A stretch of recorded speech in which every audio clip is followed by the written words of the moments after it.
یہ الا ان اولیاء اللہ والی جو آیت ہے نا، یہ غوث اعظم کے لیے نہیں اتری ہے. غوث اعظم اس سے مراد ضرور ہیں. یہ غریب نواز کے لیے نہیں اتری، غریب نواز مراد ضرور ہیں. یہ بابا فرید کے لیے نہیں اتری، یہ مراد ضرور ہیں. یہ اتری ابو بکر صدیق کے لیے ہے، یہ حضرت عمر کے لیے، حضرت عثمان کے لیے. اور غوث اعظم ہمارے آقا ہوں یا سرکار غریب نواز ہوں، یہ تمام ولی بنے کب ہیں؟ کہ جب انہوں نے غلامی اختیار کی صحابہ کے راستے کی. تو جو ان کے راستے پر چلے وہ غوث العظم ہوئے، قطب اعظم ہوئے. تو مجھے بتاؤ وہ کس منزل پر ہوں گے؟ تو صحابہ کا موضوع ہلکا نہیں ہے میرے دوست. ہمارے وہاں تربیت نہ ہونے کی وجہ سے کسی ولی مزار مقدسہ کے کسی بزرگ کا نام آ جائے تو ہم ڈر جاتے ہیں، سہم جاتے ہیں. اچھی بات ہے، لیکن وہ جس کے آگے سہمتے ہیں وہ ابو بکر ہے، وہ عمر ہے، وہ عثمان ہے، وہ علی ہے. تو قرآن نے اصل میں الا ان اولیاء کہہ کر جماعت صحابہ کو خطاب کیا ہے.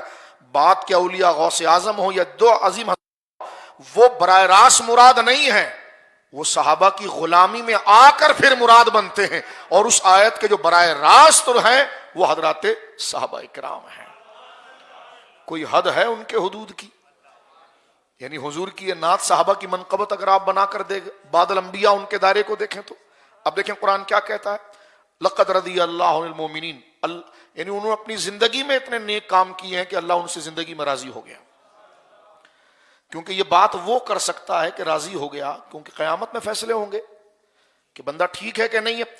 تو لیکن اللہ یہ فرما رہا ہے تو اس کا مطلب یہ ہے کہ اللہ کو خاتمہ ان کا پتہ ہے اور قیامت میں ان کے اعمال کا تمام دار و مدار پتہ ہے. تو اسی نے کہا کہ یہ قیامت تک ایسی رہیں گے، اپنی موت تک ایسی رہیں گے، اسی امانت دار پر رہیں گے. تو حبیب دنیا میں اس وفاداری میں جنہوں نے اپنا کاروبار، رشتہ دار، عیز و اقارب، عزت، شہرت سب تیرے اور میرے نام پر قربان کی ہے، تو لوگوں کو تو چھپا کے بعد میں بتائیں گے، ان کو اپنے کلام میں کہہ دیتے ہیں لقد رضی اللہ عن المؤمنین.